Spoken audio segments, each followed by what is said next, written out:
Newsbreak. Sa headlines kan mga barata da ipagtaunin cash sa mga mahaga din tabang sa lokal na gobyerno kang naga papanindugan kang LGU. Misa di Aguinaldo sa Kamaligan na sinkanaman Camarines Sur mantinidong matuninong sabi kan PNP. Pinakadakulang armas na naitago kan mga rebelling NPA sa Camarines Norte na discovery kang Army as in PNP. Naga College Foundation padagos ang pakikipag-partnership sa technology companies. Uyaan mga bareta, saldaw na ini. Ako po si Cristina Valenzuela.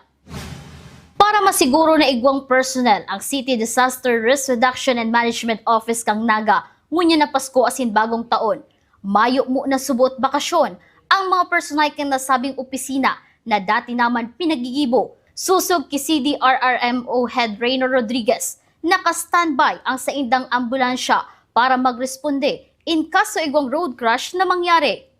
On standby po, pero sigabos pong resources, naka-ready, especially po itong sa traffic, meaning to say, daw po may PSO, pero when it comes to vehicular accidents, mga arog po kayan, dakol na naman ang mamaneho ng motorsiklo na bururat after kang party. So, usual po na 24 hours po ang ambulance na. Kasi kita po itong primary na kahit po magpaabot ng tabang among the three CHO tapos EMS ang pinaka-inot po dyan tabi pag-accidents ining sa tuyang grupo sa CDRRMO.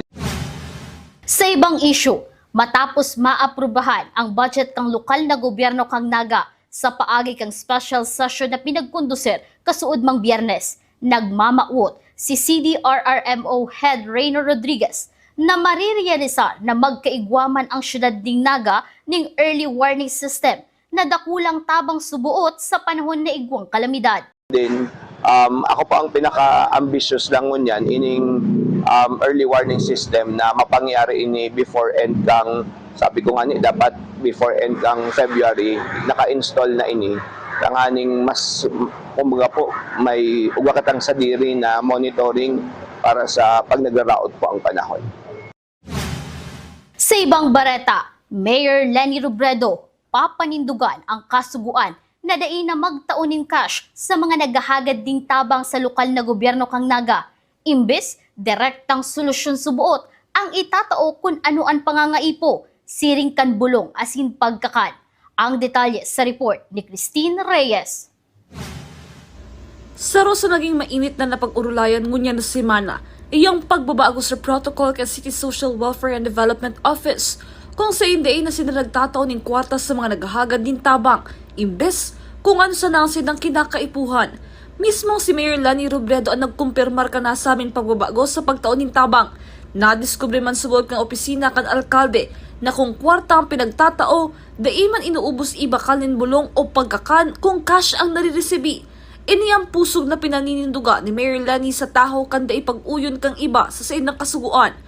Susog sa iya, pinagdadagdagan naman nindang allocation para sa bulong asin ang pagkakaigwan ng kooperatiba, nakapartner kang CSWDO na pagkukuanan ng pagkakan. Nag-veer away kita from ayuda.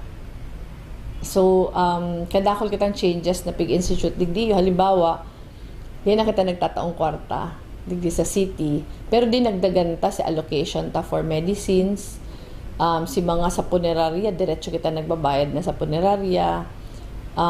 Pag mayong pagkakan, igwang pagkakan sa garo may kinaulay na kitang co-op na naglaag ng garo grocery dyan sa CSWD na pwedeng si mga qualified pwedeng magkuan ng takanon, pero naghahali na kita duman sa pag naghahagad ng dataong kwarta for many reasons.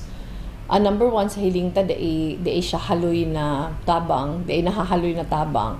Pandua, itong allegations na may mga nag-aahente na nagkakat sa tinatauta, nahiling ta na totoo.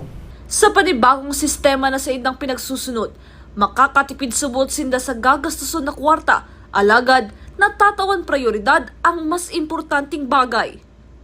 Para sa Janan TV 48 Naga, Christine Alcanzar Reyes, Newsbreak. Sa ibang issue, pinaglinaw ni Mayor Leni Robredo ang manungod sa isyong mayong kwarta ang LGU. Sa iyang paliwanag, mayong kwarta para sa mga bagong aktibidad o proyekto na mayo sa budget ngunya na taon. Ini ang naging paulit-ulit na dinadaklag kang ibang residentes lalo na sa issue kan Christmas party kang SK Sanaga. Sinabi ni Mayor Lenny na ang budget kang SK ang haloy naman subot na katagama para sa sainda as in inihali sa 2025 budget. Itong pigsasabing mayong kwarta, igwang kwarta, pero nakabudget na ang kwarta. So dahil nakabudget siya, di mo siya pwedeng gamitin sa mga day nakabudget. So si winalat na kwarta, budgeted ito. Meaning to say, pansweldo, pangbayad ng kuryente, pangbayad ng utang, nakabudget iyan. Pero itong ibang hinaharagad na mayo sa budget, iyan ang mayo. So kadakol kitang di magibo dahil mayo siya sa budget. Pero ang expectation ta next year will be better dahil kita na sinamayo kan si budget process.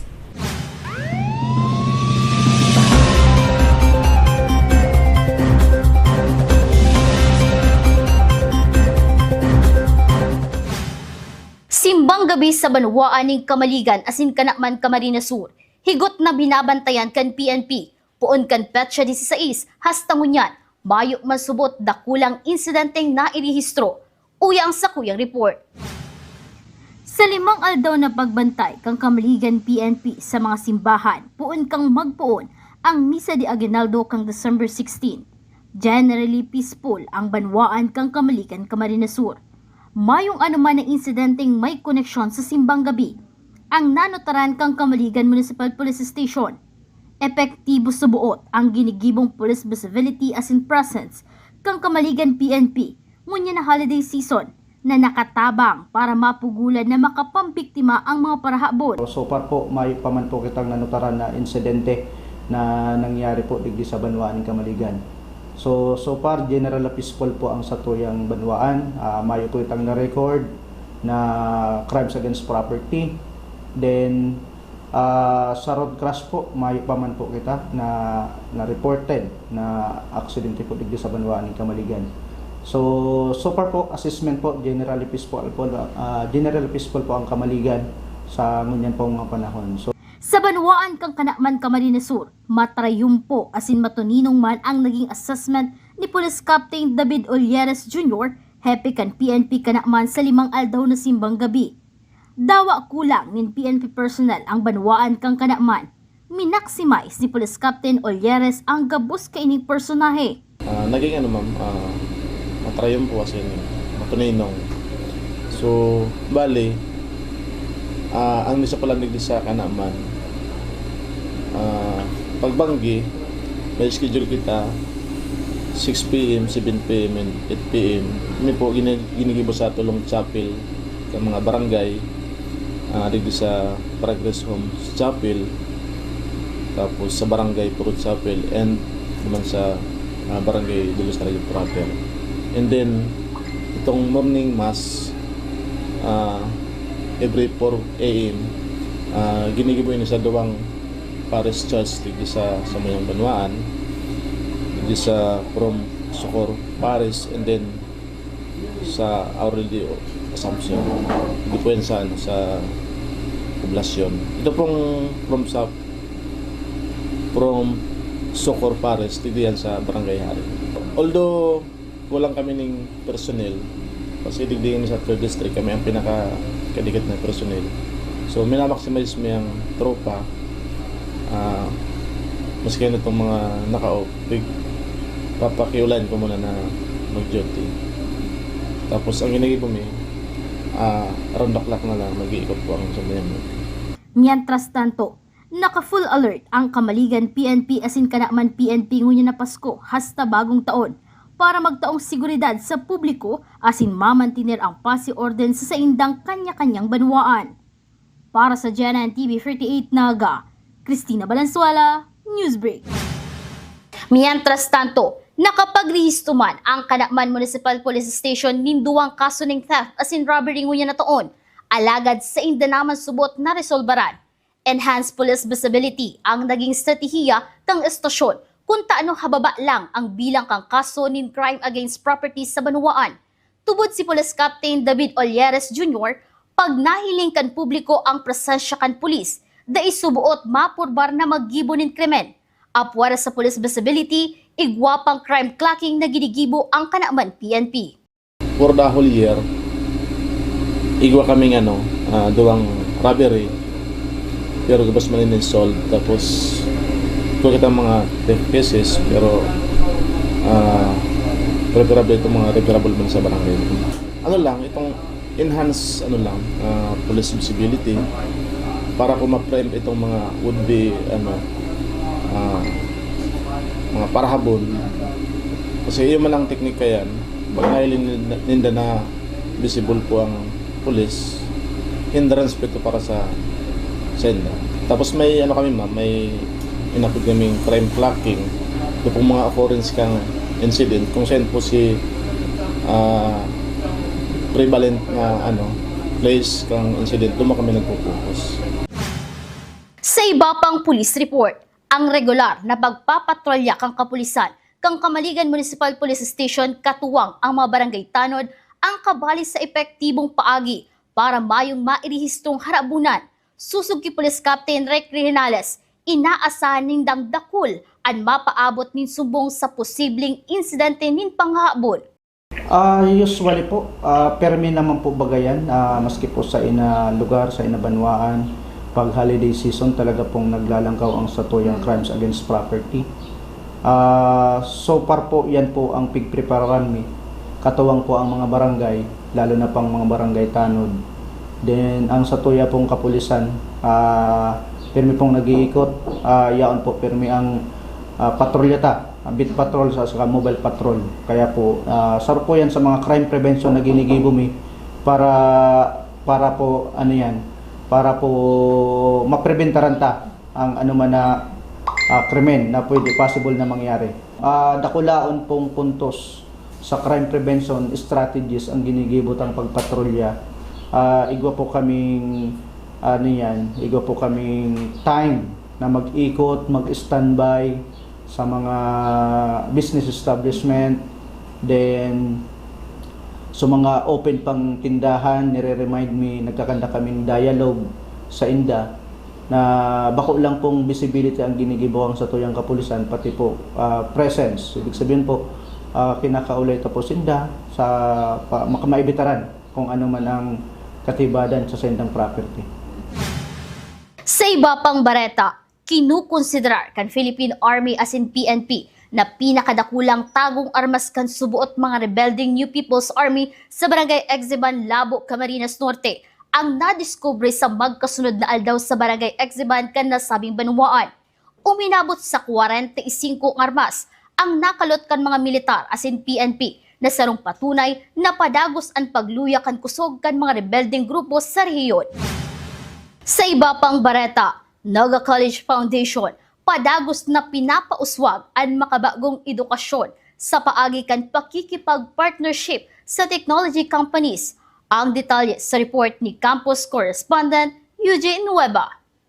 Padagos na pinapapusog kan Naga College Foundation ang paghatod nin makabago as in futuristic education sa paggamit kan teknolohiya sa paagi kan pakikipag-partnership sa mga bistado asin mga dakulang kumpanya araw kan Samsung na matao sa institusyon nin tablet para sa mga estudyante. Sa irarom kan mga partnerships, obheto kan institusyon na matauan ang mga estudyante nin mahiwas na access sa makabagong teknolohiya, kaibanan ang mga facilities na igong advanced technology, digital learning tools araw kan paggamit in Google Classroom, mga devices araw kan tablet, practical na pagtukdo na matugma sa pangangaipok kan programa.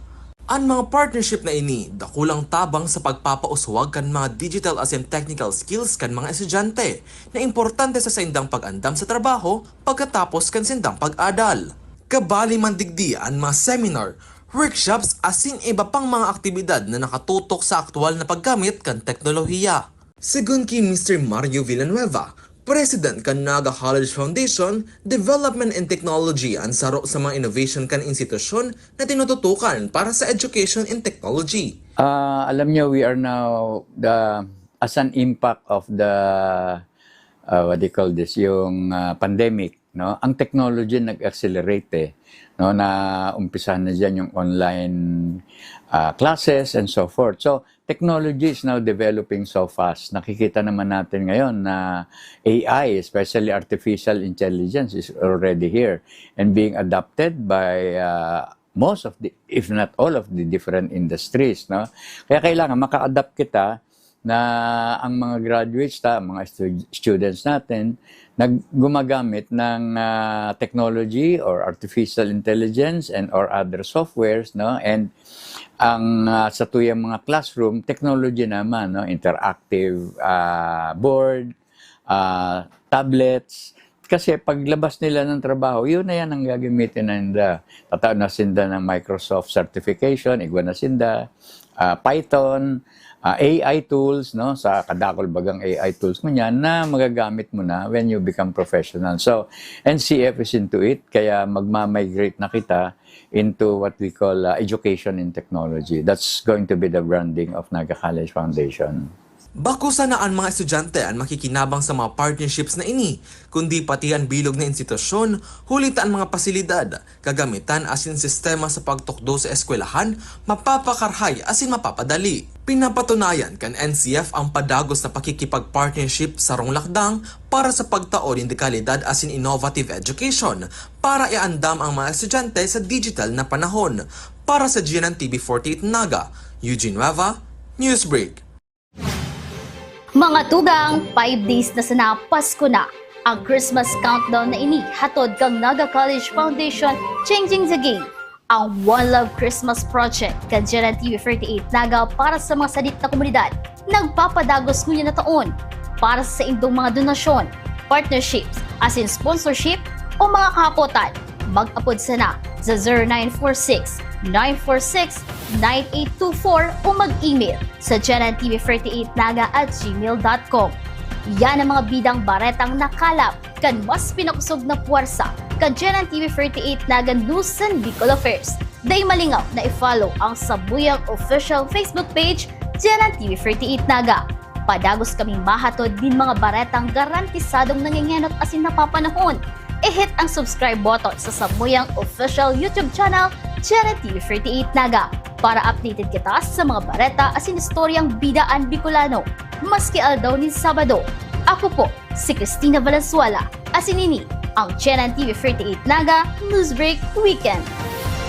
The digital age is here. They warn us of a cold, efficient world where the human touch is lost to automation. But we refuse to accept that choice. At Naga College Foundation, we believe the best future is one led by heart. We equip you with the skills you need to thrive. From our dynamic programs in finance and business, to the hands-on fields of IT and engineering, through our vital health sciences, our justice programs in criminology, and the crucial roles of education in the arts, we cover the entire spectrum of tomorrow's workforce. Here, you don't just become future ready, you become a worker with empathy, a leader who understands that technology must serve humanity. Choose the college that prepares you not just for the job, but for the world. The future is here at NCF. Enroll at Naga College Foundation. Let us build a brighter, kinder tomorrow.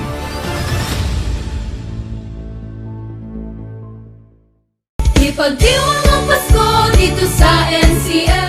This season reminds us of the greatest gift given to humanity, promise of light and new beginnings here at NCF. We feel that same spirit of innovation. We are proud to say the technology of the future is now at NCF. Our commitment is simple but profound to bring you cutting-edge facilities, modern tools, and advanced educational technology that prepares you for the global stage in the next coming years. NCF will continue to equip our students with the skills needed to build a better tomorrow, ensuring that quality education remains affordable. But more than the latest technology and the smartest systems, ang pinakamahalaga nating Christmas commitment ay ang paghubog ng pusong tigre.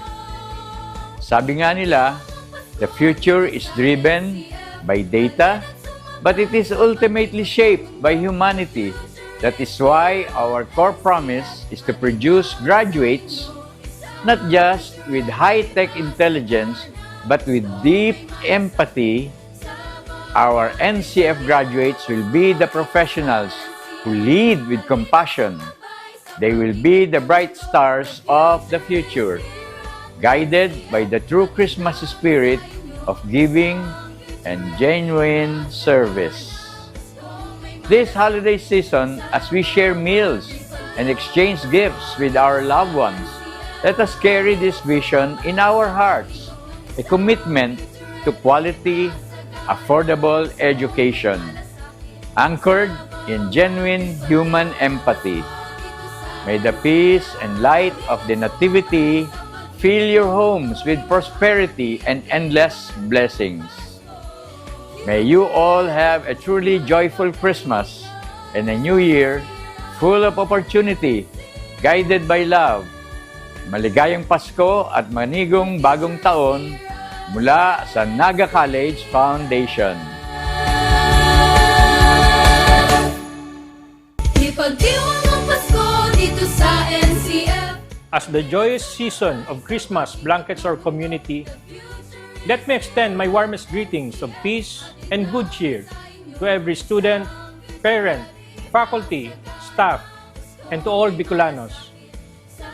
This year has been marked by a significant growth and dedication within Naga College Foundation.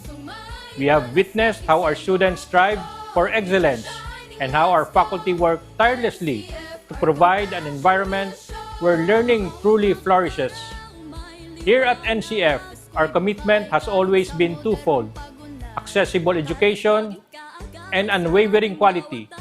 Naniniwala tayo na ang dekalidad na edukasyon ay dapat abot kaya ng lahat. Isang karapatan, hindi pribilehiyo. We are deeply committed to maintaining a learning pathway that is open to every determined heart. May the spirit of Christmas fill your homes with hope, love, and generosity. Ako po si Atty. Carlo Villanueva, nagpapaabot ng isang mapagpalang Pasko at isang masaganang 2026 mula sa Naga College Foundation.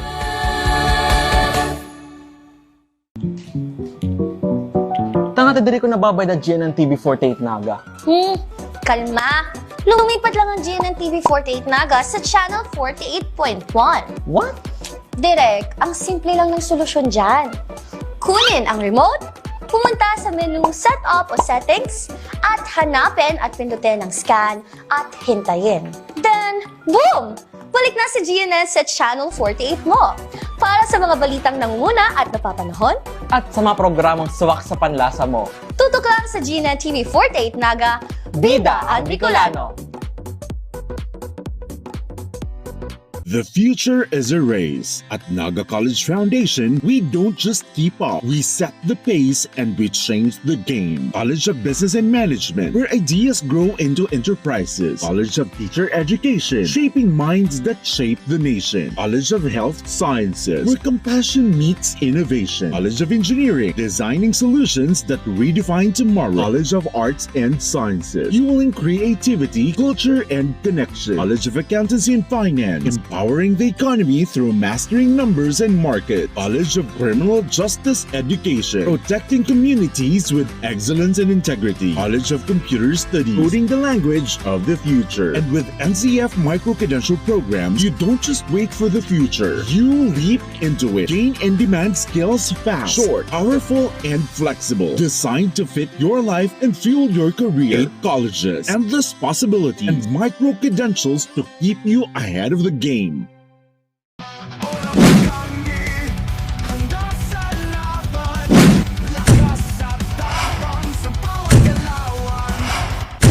Ano, morag ka?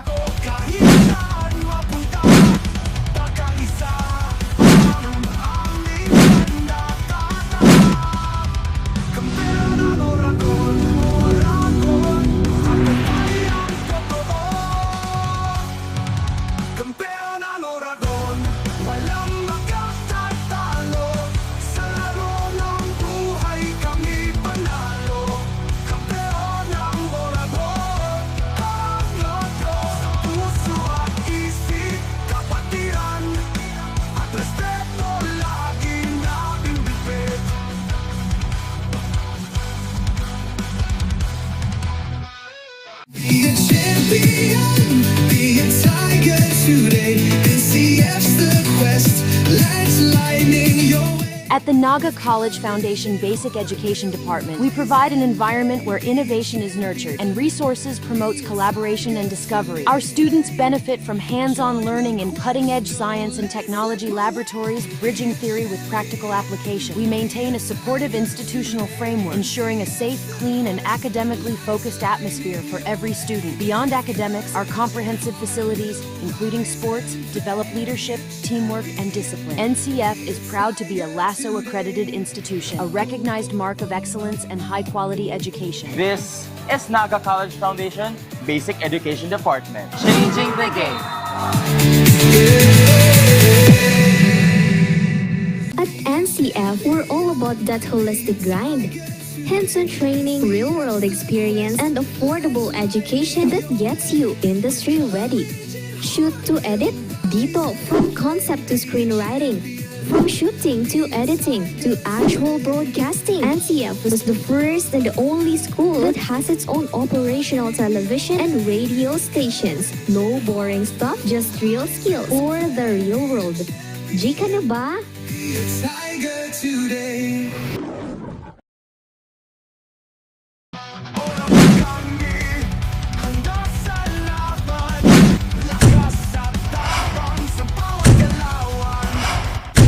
Ano, Moraga?